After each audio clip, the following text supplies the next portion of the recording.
Այսօր առիթ ունենք անդրադառնալու շատ կարևոր մի հոբելյանի։ Կան մարդիկ, ում կյանքը չի ավարտվում ֆիզիկական բացակայությամբ։ Նրանք դառնում են տեսակ ոգի,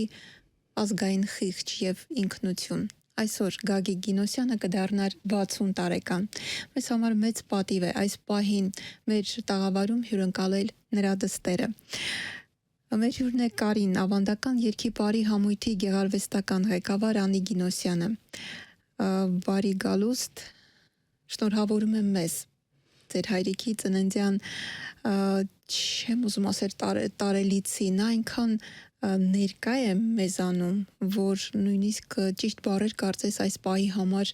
դժվար է ընտրել։ Բոլորի շնորհավորում եմ Գագիկ Գինոսյանի հոբելյանի կապակցությամբ։ Բարի Լուիս, ես էլ շնորհակալ եմ եւ հրավերի եւ անդրադարձի համար եւ այո, ես էլ բոլորիս եմ շնորհավորում, որ իրեն ունեցել ենք եւ ունենք։ Այո։ Այս օրերին վերջին 3 օրերը լցված են, մթնոլորտը լցված է ամեն մի պարագայլ, ամեն ռիթմ, ամեն շարժում լցված է Գագիկ Գինոսյանի ոգով։ Ուրբաթ օրվանից սկսված միջոցառումների շարք է մեկնարկել, որը այս անգամ բնականաբար նվիրված է, ուղղված է հենց այս հոբելյանին։ Ես պատկերացնում եմ կամ կարելի է ենթադրել, թե ինչպես կնշվեր իր ներկայության օրոք, իր 60-ամյակը, բայց եւ մենք տոնում ենք նրա ծնունդը։ Եկեք սկսենք ուրբաթ օրվանից։ Ավանդական վերջին ուրբաթ օրը Կասկադում։ Մի քիչ ավելի հեռվից սկսեմ, մենք անցած տարի ունեցանք այդ միտքը, որ իր տարեդարձը պիտի վերածենք փառատոնի եւ այսպես ասած բոլոր ճյուղ խմբերով, որոնք ստեղծվել են իր անմիջական ուղղորդմամբ կամ մեր պարուսույցների արդեն կողմից, պիտի այդպես հավաքվենք բոլորս իրար հետ ու տոն դարձնենք օրը։ Այս տարի, քանի որ լրանում է եւ պարոն Գինոսյանի 60-ամյակը եւ նաեւ Կարին խմբի 25-ամյակը, մենք որոշեցինք, որ բոլոր միջոցառումները տարվա ընթացքում ունենալու են հենց այդ խորագիրը Գագիկ Գինոսյան 60, Կարին 25 եւ փառատոնը պիտի տեղավորեինք օգոստոսի 3-ին իհարկե մոտ օրերի, հետո երբ հասկացանք, որ դա ինչ որ կետում համընկնելու է ամսվա վերջին ուրբաթ օրվա հետ, որը արդեն 20 տարուց ավելի ավանդույթ է դարձել եւ մենք յուրաքանչյուր ամսվա վերջին ուրբաթ օր հավաքվում ենք եւ ապարում ենք եւ սովորեցնում ենք ցանկացողներին ապարել, որոշեցինք այս ամսվանը իրեն նվիրենք, յուրաքանչյուր ամսվա ուրբաթի համար մենք ունենում ենք որոշակի, այսպես ասած, գաղափարական ծրագիր, ինչ որ մի բանի նվիրում ենք, ինչ որ հիշարժան դեպքի կամ մարդու, այս ամսվանը հուլիսին ավելի ճիշտ որոշեցինք նվիրել իրեն եւ բացի նրանից, որ Գաֆէսչյան քանդակների պուրակում այդ արդեն ավանդույթ դարձած ամսվա վերջին ուրբաթը տեղի ունեցավ, նաեւ փորձեցինք նույն ֆորմատի միջոցառում ունենալ Գյումրիում, արդեն ավելի խորը փառատոնի շրջանակներում։ Իսկ ինչու հենց Գյումրին ընտրվեց։ Պատճառները մի քանիսն են, երևի առաջինը ապա կենտրոնացումներ, որ չէինք ուզում նորից շատ մեծ բան նախաձեռնել Երևանում, որովհետև Երևանը արդեն շատ հագեցած է տարբեր տարատեսակ միջոցառումներով եւ ի վերջո մարզերի ժողովուրդը նույնպես կարիք ունեն ավանդական երաժշտության, ռիթմերի եւ այլն։ Գյումրին նաեւ մեր քաղաքներից նախ ամենամշակութայինն է, մենք բոլորս համարում ենք Գյումրին մեր մշակութային մայրաքաղաքը եւ բացի դրանից ինքը որպես քաղաք բավականին առաջադեմ է եւս եւ հարմարությունների տեսանկյունից նույն գնացքի հնարավորությունը գնացքով տեղ հասնելու եւ այլն եւ բացի դրանից քանի որ հայրս ծնունդով ջավախքից էր եւ ինքը շատ հաճախ էր գնում ջավախք, միշտ Գյումրիում կանգառներ, այսպես ասած, ունենում էր, այնտեղ շատ մեծ ընկերական շրջապատ ունի, շատ հրաշալի մարդկանցով, ովքեր օգնեցին մեզ շատ, որպեսզի փառատոնը կայանա։ Այդպես որոշեցինք առաջին տարին անել Գյումրիում եւ միտք ունեինք փառատոնը պատտել տարբեր մարզերով, բայց այս տարի եւս որոշեցինք, որ Գյումրիում անենք, որովհետեւ արձագանքը շատ մեծ եղավ անցած տարի եւ մենք որոշեցինք, որ Գյումրիում այդ մարդկանց համար, գյումրեցիների համար ոնց որ եւս 1 տոն կարողանան կազմակերպել, այս տարի նորից գնացին Գյումրի, այդպես ուրբաթ օրը ամսի 31-ին Գյումրու տարբեր հատվածներից շքերթ ունեցանք ավանդական հագուստներով, երաժշտությունով, պարերով, գործիքներով եւ այդ շքերթի վերջնարդյունքում ոնց որ հավաքվեցինք Վարդանանց հրապարակում, մարդկանց մեզ հետ բերեցինք Վարդանանց հրապարակ եւ ժամը 7-ին երեկոյան արդեն մեկնարկեց մեծ պարուսուցում, որին բավականին մեծ թվով մարդիկ էին միացել եւ ի տարբերություն Երևանի, որ այստեղ շատ գալիս են արդեն իմացողները, Գյումրիում մենք առնչվեցինք այսպես լրիվ բարերի հետ առնչություն ունեցող մեծ քանակի մարդկանց հետ, այդպես խորը պարուսուցում ենք արել մոտ 2 ժամ տևողությամբ եւ բավականին էլի դրական արձագանքներով։ Շաբաթ եւ Կիրակի Գյումրիում բավականին ակտիվ էր եւ այսօր ամսի 3-ին հենց իր իսկ ծննդյան օրը ինչ եք նախատեսում։ Իրականում, քանի որ օրը աշխատանքային է եւ մի փոքր բարդ կլիներ եւ մեզ համար եւ մասնակիցների համար, այսօր ուղղակի երեկոյան ժամը 7-ին աշխատանքային ժամից հետո այցելելու ենք Եռաբլուր, բայց քանի որ նախորդ օրերը այդպես ամբողջությամբ իրեն եւ իր տարեդարձին էին նվիրված, ես կարծում եմ բալանսը պահել ենք էլի։ Եթե չեմ սխալվում, այս տարի Գութանը նույնպես նվիրված է Գագիկ Գինոսյանի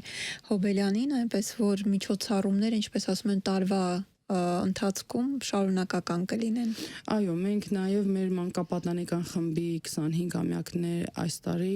եւ իրենց 25-ամյակը նշեցինք հունիսին, ունեցան իրենք մենահամերգ Հարապտույտ խորագրով, որը էլի նվիրված էր պարոն Գինոսյանին, եւ առաջիկայում նաև Կարինը մենահամերգով հանդես կգա, որը արդեն լրիվ, այսպես ասած, միքս կլինի եւ պարոն Գինոսյանի ծնունդի եւ Կարինի 25-ամյակի երկու իրադարձությունը կփորձենք տոնել մեկ երեկոյի ընթացքում։ Մեր նախորդ հանդիպման ժամանակ ես եւ զարմացա եւ ուղեցի այդ հարցը, թե ինչու ոչ թե հայրիկ, այլ պարոն Գինոսյան եւ շատ նուրբ եւ զգացմունքային բացատրեցիք, որ երբ որ խոսում եք աշխատանքի մասին, դա պարոն Գինոսյանն է, իսկ հայրիկ ասելիս դա շատ խիստ անձնական մոտեցում է եւ կարծես այս պահին տեղին է ասել պարոն Գինոսյան։ Այնուամենայնիվ ուզում եմ մի հարց ուղղել, կարծես թե դա մի փոքր միստիկ ժանրից է, բայց եւ այսքան միջոցառումների մեջ վերջին օրերին եղել է արդյոք մի հատված, երբ իսկապես ինչ որ վերին ուժով զգացել եք հայրիկի ներկայությունը։ Երևի սենց ասեմ, երևի չի լինում, որ չզգամ, այսինքն այդ զգացողությունը, որ ինքը չկա, ուղղակի ոնց որ երկարատև բացակայություն լինի ֆիզիկական, բայց զուգահեռ ոնց որ ինքը միշտ ներկա լինի։ Ու ես կարծում եմ փառատոնի երկրորդ օրվա ավարտին, երբ որ կարճ խոսք պիտի ասեի, ոնց որ մերոնց ուղված ավելի շատ, մերոնց որ ասում եմ մի 130-150 հոգի էինք մենակ պրոֆեսիոնալ պարողները եւ ներկա հանդիսատես ավելի շատ, իրենց ասեցի, որ իրականում որտեղ որ մարդիկ կհավաքվեն այդ մեծ քանակով եւ կպարեն, ինքը այնտեղ կլինի։ Եվ ես դրան խորը հավատում եմ։ Շատ հուզիչ է։ Իրականում հիմա այս պահին ոչ թե որպես դուստր դա ասացի, կարծում եմ այդ մեծ ընտանիքի անդամները, որովհետև կարծում եմ Կարին երկի բարի համույթը դա ընտանիք է եւ որքան էլ սերնդափոխություն լինի, միևնույն է ավանդույթները շարունակվում են սերնդես սերունդ, ես նույնիսկ համոզված եմ, որ նույն ընտանիքի ժառանգներն են հետո գալիս, հաճախում եւ կարծես ընդհանուր 25 տարվա մեջ քանի սերունդ է արդեն հաճախել 2-3 երևի։ Իրականում սերնդափոխություն ուշուշ ենք ունենում, բայց ունենում ենք պարբերաբար 8 տարի, 10 տարին մեկ ինչ-որ կադրային փոփոխություն ունենում ենք, որովհետև աղջիկները հիմնականում ամուսնանում են, երեխա են ունենում եւ դրանով պայմանավորված այլևս չեն կարողանում հաճախել։ Բայց լինում է եւ վերադառնում են, այո։ Հա, կամ այդպես էլ է լինում, որ վերադառնում են, ամեն դեպքում երևի առաջի կարինցիների հետ էլ կապը կա եւ ունենք կարինցիներից առաջի մարդիկ ում երեխաներն են արդեն գալիս մեր փոքրերի խումբ, այսպես բավականին տենց շատ մեծ ընտանեկան այնտեղ լիքը մարդ միգուցե իրար չեն ճանաչում, բայց գիտեն, որ այս մեկը ամենաառաջի կարինցիներից ինչ որ մեկի երեխան է կամ այն մեկը ինչ որ երկրորդ, երրորդ նորեկացների մեջ ա եղել եւ այդ բոլոր մարդիկ են իրականում միասին կերտել Կարինը էլի, իրանք բոլորը Կարինի պատմության անբաժան մասն են։ Իհարկե հիմա շատ կարելի է խոսել, թե որքան անելիք ուներ եւ մնաց անկատար, թեև շարունակողները կան, Գագիկ Գինոսյանը, բայց եւ թե որքան նա հասցրեց իր կյանքի օրոք միայն այն պարերի վերծանությունը, վերհանումը ավելի քան 36-ի, այո, 36-ը դրանք պարերի են քանակն է, որը այսպես ասած յունիկ է, այսինքն մինչև այդ դրվագը չի ցուցադրվել որևէ այլ խմբի կողմից եւ նաեւ այլ իմացողներ չեն եղել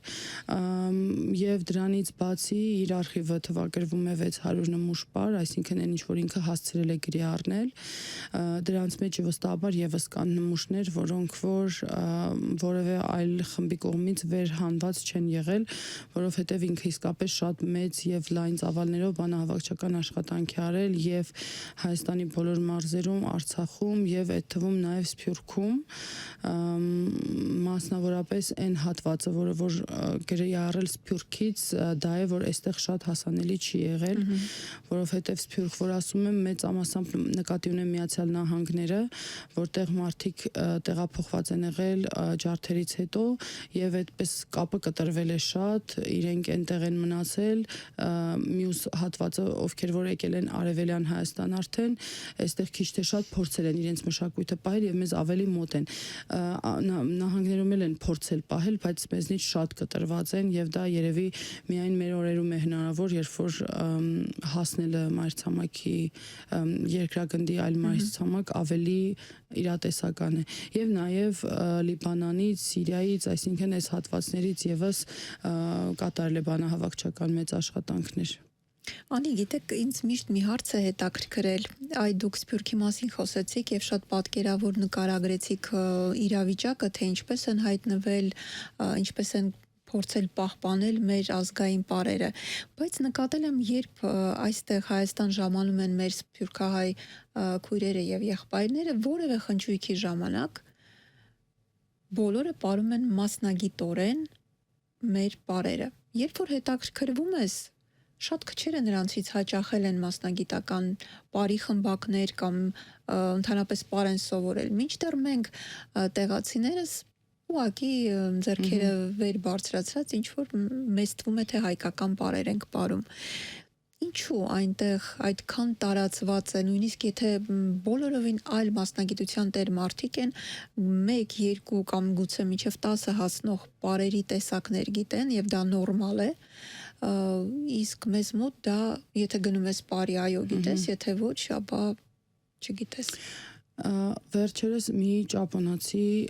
ճարտարապետի հետ հնարավորություն ունեցա շփվելու գործի բերումով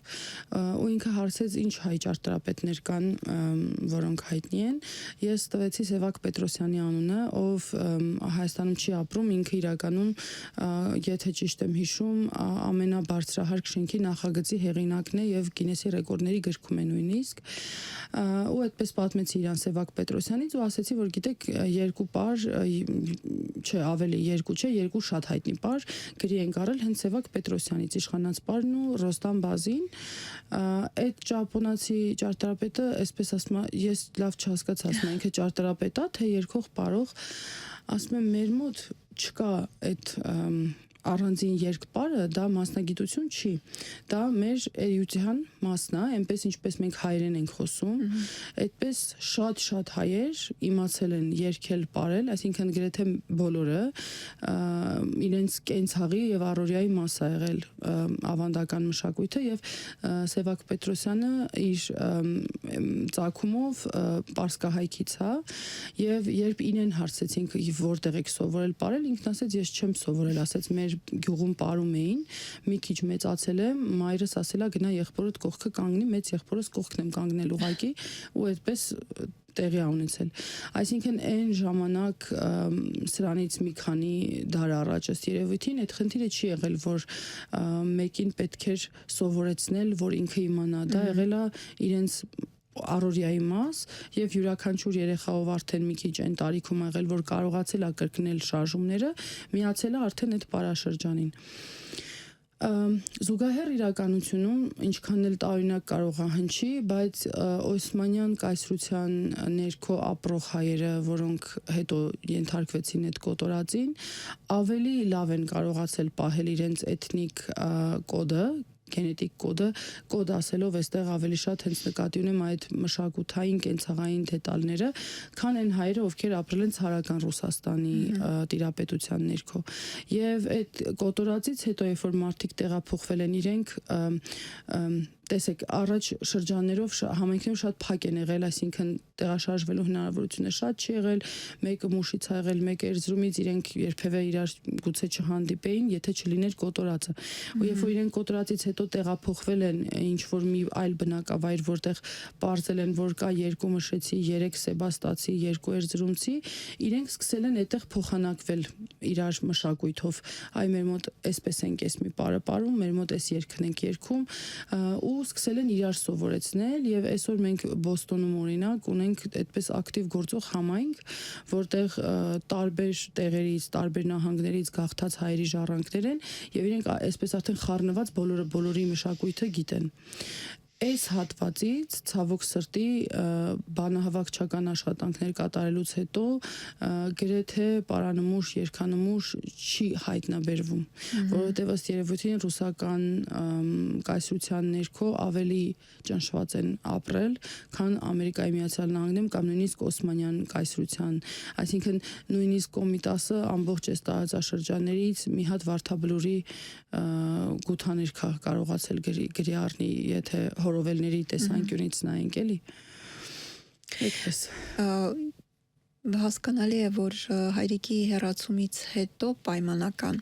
2.5 տարի անցել եւ իր հսկայական թողած ժառանգությունը ենթադրաբար դուք ուսումնասիրում եք, ինչ-որ բաներ անկատար են մնացել, շարունակում եք, բացահայտում եք, այս հատվածում ամենամեծ բացահայտումը ձեզ համար որն է եղել։ Գուցե լուսանկարի տեսքով, գուցե ինչ-որ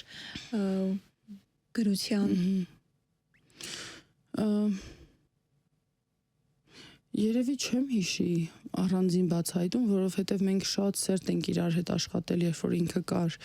Ամեն ինչից տեղյակ եք։ Հա, ես 2010 թվականից կարինում եմ եւ 2016 թվականից արդեն իր օգնականի կարգավիճակում եմ եղել կարինում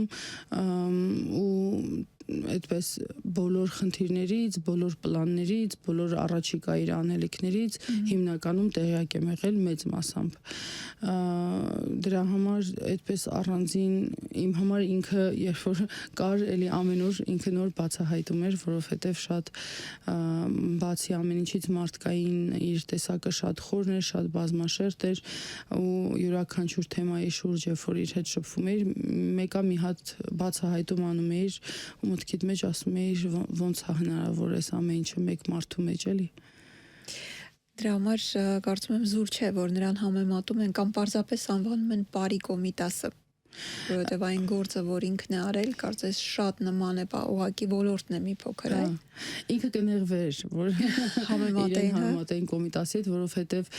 ինքը միշտ Կոմիտասի հետ համեմատում էր Սրբու Իլիսիցյանին, որովհետև Սրբու Իլիսիցյանը այդ շատ ավելի քիչ զարգացած ժամանակներում կարողացել է անի Կոմիտասի արված գործը ուղղակի Պարի ոլորտում եւ իր գործունեության ընթացքում հասցրել է գրի առնել մոտ 2000 անուն պար եւ սրա մասին նաեւ ժամանակին Պարուս Սևակն է խոսել եւ 69 թվականին այդպես գրողների միության համագումար են ունեցել, որտեղ ինքն ասել է, որ առիթից օգտվելով ուզում եմ շնորհավորել Սրբու Իլիսիցյանի 75-ամյակը եւ ասել, որ այն ինչ որ նա արեց, ոչ մեկ չէր կարող անել, նա արեց նույնը ինչ Կոմիտասը կամ Հրաչյա Աճարյանը, այսինքն այս համատակարը դեռ Սևակը տարել է եւ այդպես մենք էլ ունենք այդ արդեն պարոն Գինոսյանից եկած մոտեցումը համեմատել Կոմիտասին Սրբու Իլիսիցյանի հետ։ Բայց բոլոր դեպքերում ժամանակները յուրաքանչյուր ժամանակ իր հերոսներին է ծնում, այնպես որ նրանք իր ժամանակում կատարել են անգնահատելի գործ, իսկ Գագիկ Գինոսյանը մեր ժամանակներում, եւ մենք երջանիկ ենք, որ նրա ժամանակակիցն ենք եղել, ճանաչել ենք, շփվել ենք, մի փոքրիկ մասնիկ փորձել ենք բացահայտել մեր ինքնությունից եւ պարզապես հրաշք է, որ այսօր իդեմս նրա երկու դստրերի կա հնարավորություն հաղորդակցվելու եւ հասկանալու, որ գործը շարունակողները կան։ Իսկ առաջիկայում բացի համերգային փառատոնային ծրագրերից, գուցե ավելի շատ գիտական առումով ինչ անելիքներ ունեք։ Մեր գիտական կենտրոնը աշխատանքները շարունակում է, բայց գիտական ոլորտը բավականին բարդ եւ ժամանակատար այսպես ոլորտ է եւ մի նյութի վրա մենք հնարավոր է մի քանի ամիս, այսպես ասած, տանջվենք, որպեսզի մի նյութ ամբողջական տեսքի բերենք։ Ամեն դեպքում կուզեմ նաեւ նշել, որ այս տարի մենք առաջին անգամ կազմակերպեցինք մեր գիտական կենտրոնով եւ Արվեստի ինստիտուտի օգնությամբ եւ այսպես համագործակցությամբ իրենց հետ առաջին գիտաժողովը կազմակերպեցինք, որը էլի նվիրել էինք Սրբուհի Լիսիցյանի տարեդարձին եւ հայ էթնոպարագիտության 125-ամյակին, որովհետեւ առաջին հոդվածը գիտական բարի մասին հեղինակել է Կոմիտասը 1901 թվականին եւ մենք համարում ենք, որ այս տարի հայ էթնոպարագիտության հիմնադրման 125-ամյակն է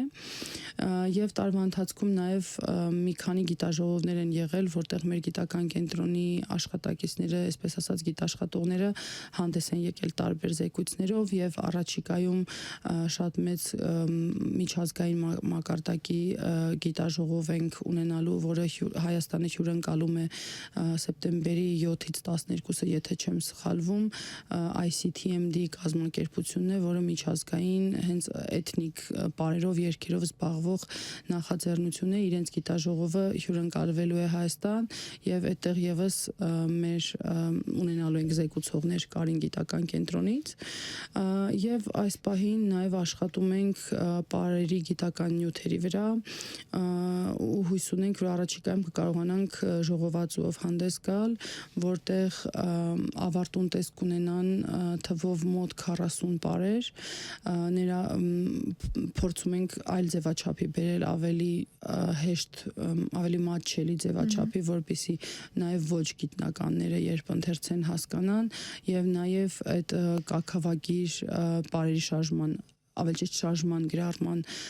համակարգով այդ բոլոր պարերը փորձում ենք բերել վերջնական ճշգրտության, որպեսզի դրանք եւս տպագրվեն։ Այսօր խոսում ենք Գագիկ Գինոսյանի մասին, անդրադառնում ենք նաև չենք կարող չհիշատակել Մեծն Կոմիտասին եւ նա իսկապես ոչ միայն երգարվեստի ժանրում, այլև պարի ոլորտում մեծ ավանդ ունի եւ բավական է հիշել նրա արտահայտություններից մեկը պարն է որոշում յուրաքանչյուր ազգի քաղաքակրթության աստիճանը եւ Գագիկ Գինոսյանը պատվարժան կերպով այս գաղափարախոսությունը բերեց, հասցրեց մեր օրեր եւ ինչպես ձեր քույրներ գրել այսօրվա գրառման մեջ Գագիկ Գինոսյանի տիեզերական ծնունդն է, ոչ թե երկնային, այլև տիեզերական, որովհետև այն ինչ որ ինքը արեց, չփորձենք այսօր բերել ինչ որ մարդկային անելիքների կամ մեկ կարճ կյանքի հատվածի համար, այլև շատ ավելին, որը գուցե մենք անգամ այսօր չենք գիտակցում, բայց շնորհակալություն ձեզ, որ դուք շարունակում եք այդքան հավատարմորեն ձեր հայրիկի գործը եւ կարծես եւ զգում եւ չենք զգում նրա բացակայությունը։ Ես էլ եմ շնորհակալ, որ հրավիրեցիք եւ որ անդրադարձաք իրեն։ Շնորհակալություն։ Հարգելի ունկնդիրներ, հիշեցնեմ, այսօր Գագիկ Գինոսյանի ծննդյան 60-ամյա հոբելյանի առթիվ հյուրընկալել էինք Կարին ավանդական երգի պարի համույթի գեղարվեստական հայկավար Գագիկ Գինոսյանի դստեր Անի Գինոսյանին։